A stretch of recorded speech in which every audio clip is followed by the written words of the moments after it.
에레미야 13장 1절입니다. 1절부터 14절까지입니다. 이 13장은 상징, 두 개의 상징, 교만을 뜻하는 두 개의 상징이 나와요. 그 첫 번째 상징이 1절로 11절에 뱃띠이죠. 그리고 두 번째 상징이 12절부터 17절까지. 이제 매일 성경은 14절까지 끊었습니다만은 여기 이제 두 번째 상징, 포도주로 가득 찬 가죽 부대 이야기가 나와요. 그리고 이제 18절 이하로 가면은 이제 그 두 번째 상징과 관계해서 교만의 예를 이야기를 하죠. 그런 구조로 되어져 있어요. 이 교만이 얼마나 지독한가 하는 것도 나오고, 마지막으로 이제 24절로 27절에 하나님의 심판에 대한 이야기를 합니다. 그래서 오늘 이 본문은 두 개의 상징으로 구성되어 있다. 뱃띠와 포도주 가죽 부대, 이렇게 말을 할 수가 있습니다. 근데 이 뱃띠와 포도주 가죽 부대는 유다의 죄악을 폭로하는 그런 기능을 가지고 있어요. 그래서 비유적인 행동이나 말을 하시고 그것을 가지고 경고하는 그런 내용으로 되어 있습니다.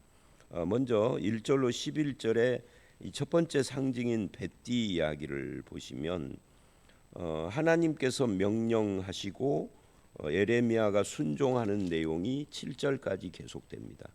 왜 이런 행동을 하라고 할까가 1절 설명을 하지 않아요.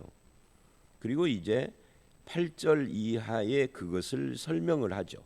그러니까 이 설명이 우리는 이제 하나의 책에서 하나의 문장에서 보기 때문에 쉽지만, 지금 이 말씀을 읽어보면은 이게 말로만 하신 것이 아니라 실제 행동을 요구하신 거예요. 거기 보니까 뱃띠를 사라, 그리고 내 허리에 띠고 물에 적시지 말라. 그래서 예레미야가 그대로 했습니다. 띠를 사서 허리에 띠고, 그랬더니 하나님께서 또 말씀해. 오늘 본문을 보면 처음부터 말을 쭉 한 번 하면 되실 것 같은데, 한마디를 하시고 그대로 하면 또 그 다음 하시고 그대로 하면 또 하시고를 계속 합니다. 거기에 에레미야가 아무 질문도 않고 그대로 따라서 하는데, 뱃띠를 사서 허리에 띠고 물에 적시지 말라 하는 것이 뭐 어려운 것이 아니죠. 시장 같은 데 가서 사서 허리에다 차면 되니까. 그런데 4절을 보니까 너는 사서 내 허리에 띈 띠를 가지고 일어나 유브라데로 가서 바위 틈에 감추라 그래요. 그런데 이제 이거는 조금 어렵죠. 왜냐하면 이스라엘에서, 특히 예루살렘에서 유브라데까지 가야 하니까. 유브라데가 어디냐면 터키 동남부 지방쯤에서부터 저 걸프만, 이라크 걸프만까지 쭉 이어져 가는 엄청나게 긴 세계 4대 문명의 발상지 중에 하나인 이 티그리스 유브라데스. 그러니까 거기까지 예루살렘에서 가려면 어느 정도냐면 640km래요. 키로래요. 이 말은 제가 안 가봤으니까 하여튼 그렇게 나와요. 그러니까 640km 한번 생각을 해보세요. 전주에서 서울까지 한 200 몇십 킬로 나와요. 우리 딸내집까지는 한 215km 뭐 이렇게 나오더라고요. 그건 전주에서 서울을 왕복하고 한 번 더 가야 돼. 이렇게 엄청 긴, 아마 몇 달을, 적어도 한 달, 두 달 이상을 부지런히 걸어가야 도착할 수 있는 거리일 것이고, 사람 따라서는 한두 달도 더 걸릴 수도 있고. 문제는 뭐냐면 가는 길에 요즘같이 무슨 법질서가 제대로 되어 있고 그런 것도 아니기 때문에 강도라든지 여러 가지 위험들이 있다고요. 그 지역을 가려면 요즘도 어려워요. 왜냐하면 시리아를 통과해야 하는데, 시리아가 지금 몇 년째 내전 중이잖아요. 아직도 미국도 거기 개입돼 있고 소련도 러시아도 개입돼 있고 막 그러잖아요. 하여튼 거기까지 가지고 가서 뭐를 하느냐? 가서 고작 한다는 것이 그 뱃띠를 바위 틈에다 감추고 다시 돌아오라는 거예요. 이게 도대체 뭘 이야기하는지 말씀도 안 해주셔. 이게 무슨 의미인지를 처음부터 말을 해주셨으면은 하기가 조금 쉬웠을 거예요. 사람은 모든 행동에 그 의미와 뜻을 알 때와 모를 때는 달라요. 모르고 할 때는 훨씬 더 힘든 거죠. 모르고 하는데도 뭔가 중요한 것 같다라고 느끼면은 힘이 덜 드는데 이 뱃띠를 갖다가 바위에다가 그냥 숨기고 오라고? 도대체 이것이 무슨 국가적이고 세계적인 의미를 가진 것 같지도 않고 무슨 어린애 장난하고 소꿉 장난하는 것 같은 그런 것처럼 느껴진다는 이야기예요. 그러면 훨씬 똑같은 일도 힘들어집니다. 우리도 살아가면서 그런 거 많이 느껴봤잖아요. 이것을 내가 함으로써 뭔가 큰 것을 기대할 때는 힘이 덜 들어요. 근데 이게 뭔가 이게 도대체 애들 장난 같은 이거를 640km나 갔다 오라 그러니까 얼마나 힘들겠어요. 근데 더 힘든 것은 뭐냐면 가서 감췄는데 5절 여러 날 후에 이 여러 날 후가 얼마 후인지는 알 수가 없습니다. 1년 후인지 2년 후인지 아니면 일주일 후인지 뭐 이 뱃띠가 썩었으니까 일주일은 아니겠죠. 적어도 몇 달 뒤는 되겠죠. 뭐 뱃띠가 물가 바위 틈에서 썩는데 얼마나 걸릴지는 모르겠습니다만은 어쨌든 간에 또 가라는 거예요. 거기를 가서 뭐를 하느냐면 그 뱃띠를 가지고 오래요. 또 640km를 가는 겁니다. 이게 도대체 뭐예요? 그래서 토탈 1280 거의 한 1300km를 왔다 갔다를 한 거예요. 그것도 걸어서. 그러니 얼마나 힘들었겠어요. 가는 길이 거의 광야고 사막이고 막 맹수도 있지 강도도 있지.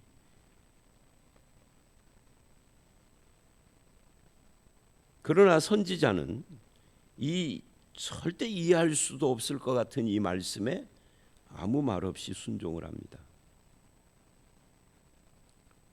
아니 뱃띠가 썩는 걸 보려면 굳이 유브라데까지 갈 필요가 있나요 없나요? 가까운 요단강도 있잖아요. 요단강에도 바위가 있을 거 아니에요. 거기다 해도 될 걸. 왜 유브라데냐는 거죠. 자, 이해가 안 됐지만 순종하는 에레미야 선지자입니다. 그래서 가지고 왔더니 7절 띠가 썩어서 쓸 수 없게 되었더라. 이제부터 뭔가 이 행동에 의미가 있을 거다 하는 것을 예고하는 그런 말씀이죠.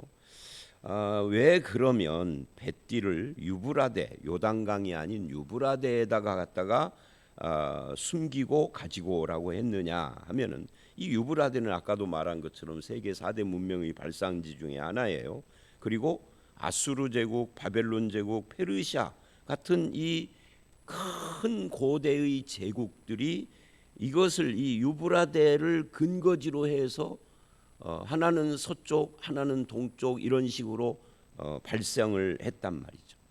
그리고 더 중요한 것은 성경적으로 아브라함이 갈대아 우르에서 나와서 하나님이 가라 해서 나와 가지고 갔던 첫 번째 장소가 하란인데 하란이 이 근처에 있어요. 아주 가까운 건 아니지만 하여튼 그 근처에 있어요. 하란은 제가 가봤네요. 진짜 황무지더라고요. 집도 땅 속에다 지었더라고요. 거긴 너무 더워가지고 그런다 그러더라고요. 하여튼 그런데 이제 이곳에서 무슨 일인가가 일어나는 거죠. 유다의 요시야 왕이 친아수르 정책을 쓰다가 이 갈그미스에서 애굽과 이제 그 전투를 하는 것이죠. 죽었어요. 결국 뱃띠가 썩었다 하는 것이 뭐냐라고 할 때 이스라엘과 유다가 거기서 썩을 것을 상징하는 거예요. 이스라엘은 아수르에게, 유다는 바벨론에게, 그리고 후에는 페르시아로 넘어가면서 전부 다 유브라데하고 관계가 있어요. 신약에서도 유브라데하고 관계가 된 것이 많아요. 로마 제국, 신약 시대는 로마 제국 시대잖아요. 로마 제국의 왕들이나 그 백성들은 유브라테스 강 건너 저쪽을 굉장히 두려워했어요. 거기가 페르시아 제국의 터전인데, 그래서 뭐 알렉산더도 그 헬라 제국도 이쪽과 전쟁을 물론 이기기는 했습니다만은 로마도 끊임없이 그쪽과 갈등을 하고 그랬습니다. 그리고 결국은 왜 요단강이 아니고 유브라데스 강이냐라고 할 때 결국 이 유다가 유브라테스 강 넘어 저쪽으로 포로로 잡혀가는 것을 상징을 하고 있는 겁니다. 그래서 이제 설명을 해요. 1절서부터 11절까지의 핵심이 뭐냐 하는 것을 8절로 11절이 설명을 하는데, 도대체 뱃띠가 썩는 건 뭐가 썩는 걸 말하느냐. 9절, 내가 유다의 교만과 에루살렘의 큰 교만을 이같이 썩게 하리라. 유다와 에루살렘 뭐 거의 같은 거죠. 그 어떤 교만이냐라고 하면은 10절, 이 10절이 이제 오늘 본문의 핵심이라고 할 수가 있습니다. 이 악한 백성이 내 말 듣기를 거절하고 그 마음에 완악한 대로 행하며 다른 신들을 따라 그를 섬기며 그에게 절하니 그들이 이 띠가 쓸 수 없음 같이 되리라. 그러니까 뭐가 썩는다는 이야기예요. 유다의 교만인데 어떤 교만이냐? 말씀 듣기를 거부하는 교만이에요. 말씀을 듣지 않고 완악해져서 결국은 하나님을 떠나서 다른 신을 따라 사는 그것이 썩을 것이다. 망한다는 이야기를 이렇게 하는 거죠. 말씀 순종하는 것이 겸손이고요, 말씀 순종을 거역하는 것이 교만이에요. 우리가 주일날 야고보서를 통해서도 그런 이야기를 했습니다마는 교만이라는 것이 겸손이라는 것이 뭐냐? 주 앞에서 자기를 낮추는 거예요. 그럼 주 앞에서 자기를 낮춘다는 게 뭐냐? 야고보서 4장 13절로 17절을 보면은 하나님의 말씀을 듣는 거죠. 주의 뜻을 묻는 거다 그 말이에요. 그게 겸손이에요. 반대는 주의 뜻을 묻지 않는 게 교만이고, 말씀을 듣지 않는 것이 교만이고, 그죠? 거기서 두 마음이 나오는 거죠.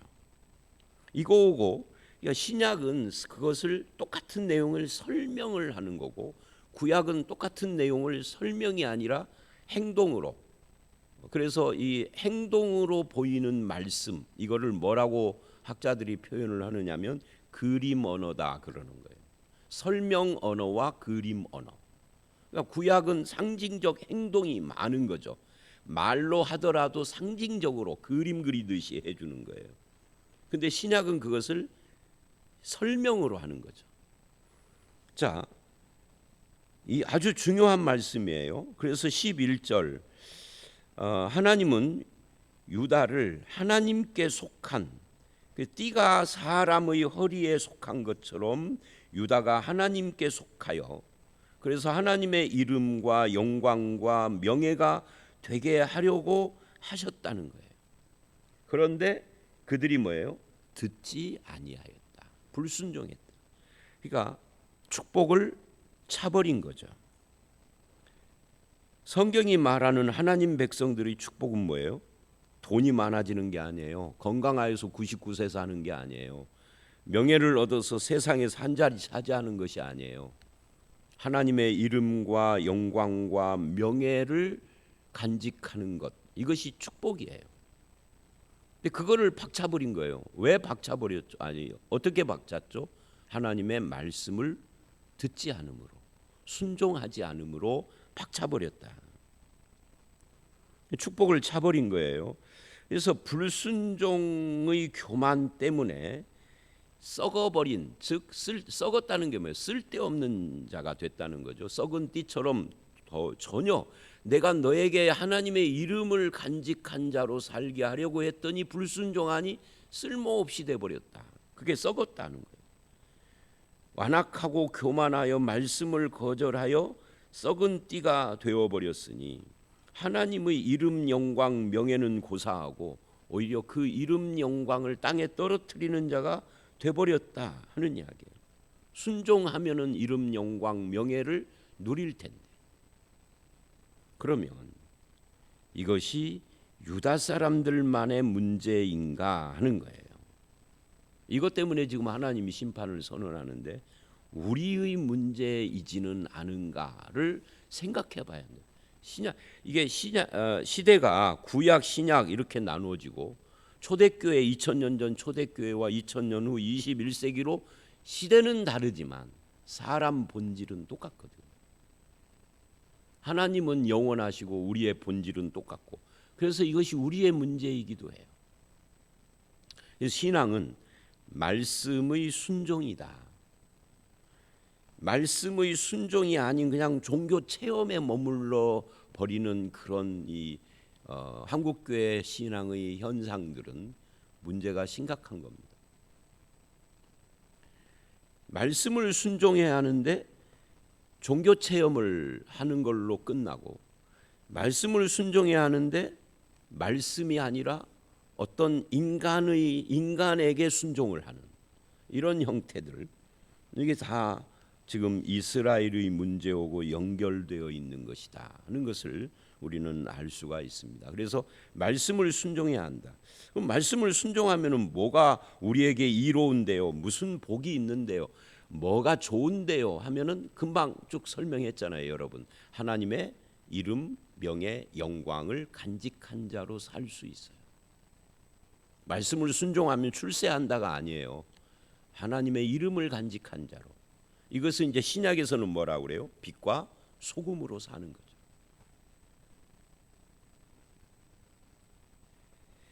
그리고 이제 12절로 17절, 여기는 이제 두 번째 상징인데 포도주로 가득 찬 가죽 부대입니다. 그러므로 그래요. 그러니까 이 두 번째 상징은 첫 번째 뱃띠 상징하고 연결되어 있는 겁니다.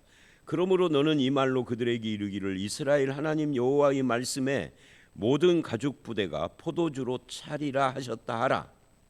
그러면 그들이 너에게 이럴 것이라는 거죠. 모든 가죽 부대가 포도주로 찰 줄을 우리가 어찌 알지 못하느냐. 우린 다 안다. 그거 뭐 별 뭐 심각한 내용도 아니고 심오한 내용도 아닌 걸 너는 하나님의 말씀이라고 말하냐 하는 거예요. 그러니까 이런 거죠. 주일날 예배드리고 목사를 통하여서 하나님의 말씀 설교를 들으려고 왔는데 그날 목사가 하는 설교 눈 감고 들어보니까 아니 삼척동자라도 다 알 법한 이야기만 하는 거예요. 어디서 좀 심오한 이야기를 해야 하는데, 옛날에 내가 불교 다닐 때 절간에 가서 스님들 설법하는 걸 들어보면 뭔가 이해는 안 되지만 뭔가 심오해 보이는데, 아니 예배당 가지고 목사 설교를 이게 유치원 애들도 알 것 같은 이야기만 해. 에이 이게 뭐야 도대체 이런다 그 말이죠. 우리가 그거 모르느냐? 가죽 부대에 포도주 차는 건 다 알지. 애들도 아는 거야 라고 할 거다는 거죠. 하나님이 이걸 미리 다 아시는 거예요. 그래서 문제는 말이죠. 이런 거예요. 진리는 심오한 건 아니에요. 인간이 만들어온 철학이기 때문에 심오한 거지, 진리, 하나님께 속한 진리는 심오한 게 아니라 유치부 아이들도 실천할 수 있는 거예요. 진리는 살라고 주시는 거지 공부해서 무슨 연구해서 학위 따라고 주신 것이 아니에요. 어떻게 보면은요, 신학대학교 교수들이 제일 진리를 모를 수 있어요. 책을 엄청 써내지만 한 개도 모를 수 있어요. 그렇게 사는 사람 별로 못 봤어. 목사도 마찬가지고. 그래서 지금 이스라엘의 반응이 뭐 다 아는 걸 하나님의 말씀이라고 하냐 이런 거예요. 우리 다 안다 그거. 아니 TV에 나와서 강의하는 명사의 강의를 들어도 네 설교보다 낫겠다, 이런 이야기죠. 13절, 너는 다시 그들에게 이르기를 여호와의 말씀에 보라, 내가 이 땅의 모든 주민과 다윗의 왕위에 앉은 왕들, 제사장들, 선지자들과 예루살렘의 모든 주민으로 잔뜩 취하게 하고. 그러니까 이게 포도주가 가죽 부대에 가득 찬 것이 단순한 것이 아니라 너희 모든, 여기 사는 모든 사람들이 그 포도주에 잔뜩 취하게 될 것이다. 그러니 이 포도주가 실제 포도주를 말하는 게 아닌 어떤 것인 거죠. 그리고 14절, 또 그들로 피차 충돌하여 상하게 하되. 술 먹었으니까 부자 사이에도, 아버지와 아들 사이에도 서로 충돌하여 서로를 치고받고 그러게 할 것이라. 내가 그들을 불쌍히 여기지 않고 사랑하지 않고 아끼지 않고 멸하리라. 그렇게 해서 멸망하리라. 그러니까 적이 쳐들어오는데, 바벨론이 쳐들어오는데 의견이 완전히 나눠져 가지고 밖에서 쳐들어오는데 안에서 쌈박질하고 서로를 죽이고. 실제로 에레미야도 이때 감옥에 갇히기도 했어요. 결국 이게 뭘 상징하느냐 하는 것은 15절서부터 17절의 설명이 내일 말씀에 나와요. 근데 매일 성경은 아마 분량 때문에 14절까지 끄는 것 같아요. 자, 그거는 내일 보기로 하고요. 신약에 오면은 뭐라고 하느냐면 이 포도주로 가득 찬 가죽 부대 이야기를 할 때 이 포도주가 새 것으로 바뀌었다. 그러니 가죽 부대도 바꿔라, 이렇게 이야기를 해요. 물론 예수님이 말씀하신 그 포도주는 복음을 말하는 거예요. 여기서 말하는 포도주는 죄와 교만으로 가득 찬 걸 이야기를 한 겁니다. 그래서 내용물이 완전히 다르지만 포도주와 가죽 부대 이야기에 있어서 신약은 새 것으로 바뀌었다. 그러니 부대도 새 것으로 바꿔라라고 말씀하시는 것으로도 등장을 한다 하는 것을 말씀을 드리고, 오늘은 여기까지입니다. 여러분, 오늘 말씀에서 우리에게 뚜렷한 것 두 가지가 있습니다. 하나는 하나님의 말씀이 이해가 안 되는데, 에레미야가 640km를 아무 배띠 갖다가 묶고 와라. 그래도 며칠 있다가 가서 다시 가지고 와라. 이게 도대체 뭐냐? 그러지만 에레미야는 질문하지 않아요. 하나님의 말씀에 순종해요. 그리고 두 번째는 바로 그 말씀에 순종하는 자에게 주시는 복과 불순종하는 교만자에게 주시는 심판에 대한 이야기인데, 말씀에 순종하는 자에게는 무엇을 주시느냐면 세상의 명예, 영광, 부, 장수가 아니라 하나님의 이름과 그 명예의 영광이 되게 하는 겁니다. 말씀에 순종하며 살면 다른 사람이 나를 통하여서 하나님의 영광을 봐요. 왜? 내가 하나님의 영광이니까. 하나님의 이름을 나를 통하여서 들어요. 근데 내가 말씀을 순종하지 않는 것이 교만인데, 그러면 믿는 나를 통하여서 하나님의 이름도 명예도 영광도 안 나타나요. 맛을 잃은 소금이 되어버리는. 그래서 결국 오늘 말씀은 크게 두 가지, 포도주 가죽 부대, 이것도 이제 내일 설명을 보면 교만 이야기니까 두 가지인데, 이 두 가지는 사실은 에레미야의 행동과 말씀 순종이 하나님의 이름 명예 영광이 된다라는 것은 사실은 한 가지죠. 에레미야는 말씀에 순종했고 유다는 말씀에 순종하지 않아서 이름 명예 영광을 잃어버리는, 그래서 하나님의 심판이 그들에게 임하는 이 내용이다. 저와 여러분은 하나님의 백성으로서, 하나님의 백성은 뭐를 하는 사람이냐 할 때 주의 뜻, 말씀을 순종하는 그런 삶을 사는 사람이다. 그거를 통하여서 하나님의 이름 명예 영광이 저와 여러분을 통하여서 드러나는 삶을 사시는 저와 여러분이 되시기를 주의 이름으로 축원합니다. 함께 기도하겠습니다. 하나님, 640km를 두 번이나 왕복을 해야 했던 에레미야는 하나님의 말씀에 순종을 하는 것을 우리에게 보여주었습니다. 그러나 유다는 말씀을 순종하지 않는 교만이 배띠가 썩는 것처럼 그들을 썩게 했음을 또한 봅니다. 주님, 말씀을 순종하는 자에게 하나님의 이름과 명예와 영광이 되게 하신다라는 이 말씀을 우리의 것으로 받고 주님, 주의 말씀, 주의 뜻을 순종하기에 최선을 다하는 저희들이 되게 해 주시옵소서. 우리의 남은 인생이 주의 말씀 앞에 겸손하게 하시고 말씀을 불순종하고 듣지 않으려는 교만한 마음을 제거하시며 를 통하여서 하나님의 영광이 나를 통하여서 드러나는 그런 삶을 살 수 있도록 인도하여 주실 줄 믿사옵고 예수님 이름으로 기도드려 싸움나이다. 아멘.